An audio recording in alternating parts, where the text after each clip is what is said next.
नमस्ते गाइस, और आज की फाइट वीडियो में सबसे पहले बात करते हैं डैना वाइट और UFC 300 के बारे में। तो अकॉर्डिंग टू डैना वाइट, आज UFC 300 की और भी ज्यादा फाइट्स को अनाउंस किया जाना था, बट अब रिसेंटली डैना वाइट ने लाइव आके ये बोला कि आज के दिन वो बहुत ज्यादा बिजी हो गया था और इसीलिए अनाउंसमेंट वीडियो कल आने वाली है। अब डैना वाइट की live video light heavyweight champion Alex Pereira भी देख रहा था, जहां पर उसने स्टोन फेस वाले इमोजीज को पोस्ट किया और इसी के साथ एक फोटो भी डाली है जिसके कैप्शन में एलेक्स ने लिखा है बैक। तो अब इससे तो यही पता लग रहा है कि डैना वाइट जो कल अनाउंसमेंट करने वाला है वहां पर एलेक्स पेरेरा की फाइट भी होने वाली है एंड मोस्ट लाइकली ये फाइट होगी UFC 300 में। So what do you guys think, अगर एलेक्स पेरेरा की फाइट हो जाती है UFC 300 में तो फिर उसका ओपोनेंट कौन होगा? Let me know in the comments. अब डैना वाइट की वीडियो की बात लगी है तो जो रिसेंटली डैना वाइट ने 2 फाइट्स को अनाउंस किया था, उन दोनों फाइट्स के ऑड्स निकल के आ गए हैं, जहां पर सबसे पहले डस्टिन पोरिये और बेनवा सैंडेनी के बारे में बात करें तो इस फाइट में जो फाइटर अंडरडॉग है वो है डस्टिन पोरियर और जो इस फाइट को विन करने के लिए फेवरेट है वो है बेनवा सैंडेनी। इसके बाद चार्ल्स ओलिवेरा और अरमान सरूकिन की फाइट के बारे में बात करें तो इस फाइट में अरमान सरूकिन फेवरेट है वेयरएज चार्ल्स ओलिवेरा अंडरडॉग है। मुझे लगता है कि दोनों फाइट्स के ऑड डिफरेंट होने चाहिए थे, बट देयर इज नो वे कि डस्टिन पोरिये अंडरडॉग है और नंबर 12 रैंक फाइटर जो इस फाइट को विन करने के लिए फेवरेट है वो है बेनवा सैंडेनी। आज की नेक्स्ट फाइट वीडियो में बात करते हैं हमजा चिमाएव ने क्या कहा अपनी नेक्स्ट फाइट के बारे में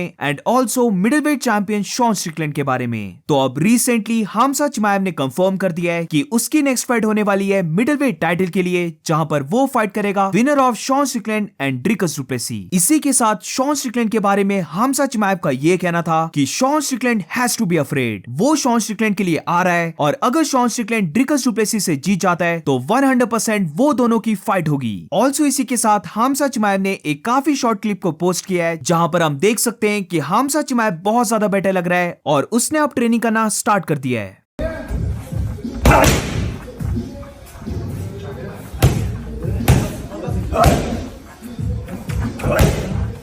आज की नेक्स्ट फाइट वीडियो में बात करते हैं बो निकल ने क्या कहा हमजा चिमाएव के बारे में। तो रिसेंटली अपने इंटरव्यू में बो निकल का ये कहना था कि वो फील करता है कि वो हमजा चिमाएव को बीट कर देगा। तो बेसिकली बो निकल का ये कहना था कि हमजा चिमाएव और कमारू उस्मान की फाइट में फर्स्ट राउंड में हमजा चिमाएव ने कमारू उस्मान को डोमिनेट किया, बट फिर उसके बाद हमजा चिमाएव काफी ज्यादा स्लो डाउन हो गया था, जहां पर कमारू उस्मान शॉर्ट नोटिस में भी काफी अच्छी फाइट करने लगा और वो रियली विश करता था कि ये फाइट 5 राउंड्स की होती। यहाँ पर अगर कोई पॉजिटिव्स लेने की बात है तो हमजा चिमाएव स्टार्टिंग के राउंड्स में काफी एग्रेसिव होता है, वो बहुत ही ज्यादा पावरफुल है एंड ऑल्सो उसकी ग्रैपलिंग काफी अच्छी है। बट इसी के साथ उस फाइट ने ये भी शो किया कि हमजा चिमाएव की गेम में बहुत ज्यादा होल्स हैं और वो इन सारी चीजों के लिए रेडी रहना चाहता है जब उसका टाइम आएगा ऐसे फाइटर्स के साथ फाइट करने का। अब जो उस फाइट में हमजा चिमाएव का वर्जन था, क्या बो निकल उस वर्जन को हरा सकता है? तो इसका रिप्लाई बो निकल ने दिया कि वो बिलीव करता है कि वो हमजा चिमाएव को बीट कर सकता है। उसके स्किल्स बहुत अच्छे से मैच होते हैं हमजा चिमाएव की स्किल से और इसीलिए वो फील करता है कि अगर उन दोनों की फाइट हुई तो वो विन करेगा।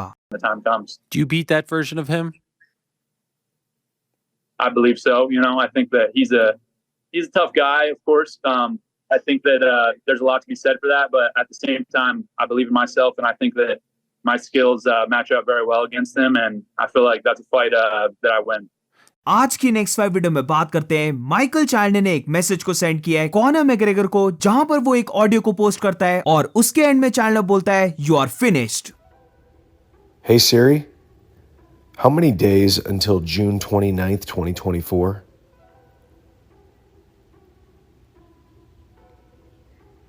You're finished.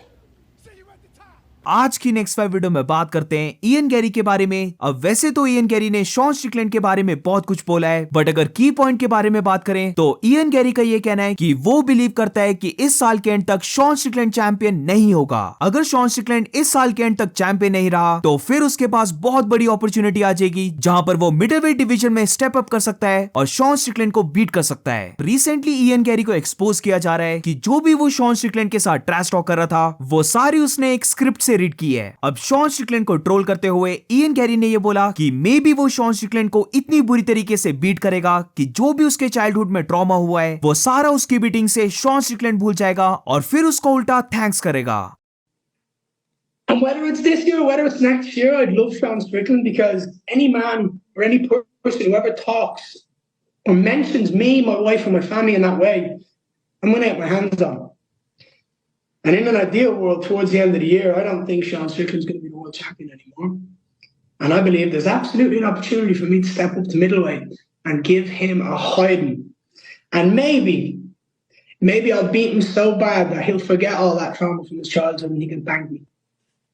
आज की नेक्स्ट 5 वीडियो में बात करते हैं interim heavyweight champion Tom Aspinall और undisputed heavyweight champion Jon Jones के बारे में। अभी भी ये दोनों fighters back and forth argument कर रहे हैं, जहां पर जॉन जोन्स ने बहुत सारे ट्वीट्स को किए हैं और ये तुम अभी स्क्रीन पे भी देख रहे होंगे। बट अगर सिर्फ मेन ट्वीट्स के बारे में बात करें तो बेसिकली जॉन जोन्स ने टॉम एस्पिनल का रिप्लाई दिया है, जहां पर जॉन जोन्स ने बोला है कि जब वो 23 इयर्स का था वो तब से हाई लेवल में फाइट कर रहा है। वेरएस टॉम एस्पिनल की बात करें तो जो भी उसने 90% फाइटर्स के साथ फाइट की है वो उनको जानता भी नहीं है। इसका रिप्लाई टॉम एस्पिनल ने दिया है कि जॉन जोन्स को अपनी ईगो को इंक्रीज नहीं करना चाहिए। उसने कभी भी जॉन जोन्स के रेज्यूमे को डाउन प्ले नहीं किया है, बल्कि उसे लगता है कि जॉन जोन्स एक गोट है जिसका रेज्यूमे उसके रेज्यूमे से तो फार सुपीरियर है और एग्जैक्टली यही रीजन है जिसकी वजह से वो जॉन जोन्स के साथ फाइट करना चाहता है। इसका रिप्लाई जॉन जोन्स ने दिया कि टॉम एस्पिनल ईगो की बात कर रहा है, जहां पर वो सबसे बड़ा हिपोक्रेट बन रहा है, क्योंकि जब से उसने अपनी इमेजिनरी बेल्ट को जीता है वो तब से उसी के बारे में बात करते जा रहा है। अब इसके बाद एक और की पॉइंट कि क्या स्टीपे की फाइट के बाद जॉन जोन्स रिटायरमेंट ले लेगा, तो यहाँ पर जॉन जोन्स का ये कहना था कि वो ऐसा नहीं बोल रहा, वो सिर्फ इतना बोल रहा है कि 2 डिफरेंट सर्जरीज के बाद कम बैक करना और स्टीपे मियोचिच को बीट करना ये उसका प्राइमरी गोल है। स्टीपे को बीट करना उसके लिए बहुत बड़ी बात है और अभी के लिए वो इसी चीज पर एम कर रहा है। टॉम एस्पिनल एक गुड फाइटर है, बट सच बात तो यह है टॉम एस्पिनल को बीट करना उसके करियर को कुछ भी इफेक्ट नहीं करेगा। तो बेसिकली यहाँ पर जॉन जोन्स ने रिटायरमेंट के बारे में कुछ भी कंफर्म नहीं बोला है। अब जॉन जोन्स को लेकर एक और अपडेट है, जहां पर जॉन जोन्स की एक और सर्जरी हो रही है, बट इस बार उसकी एल्बो की सर्जरी हो रही है, जहां पर इस सर्जरी को हील होने में 12 वीक्स लगेंगे। बट जो उसकी पेक की सर्जरी थी वो और भी ज्यादा टाइम लेगी और इसीलिए मान के चलो कि John Jones end of the year तक वापस नहीं आने वाला है। Hey, what's up, everybody? This is your friend and heavyweight champion of the world, John Bones Jones, back out here in California with Dr. Alan Trash. This time, instead of doing a pec repair, we are working on my left elbow. I'm actually about 1 hour off the table. We had a 2-hour surgery, shaving down some bone spurs. Good news is that it's about a 10-week heal process, and I'm out for months anyways because of this pec surgery. So I just thought I'd kill 2 birds and get this elbow taken care of once and for all.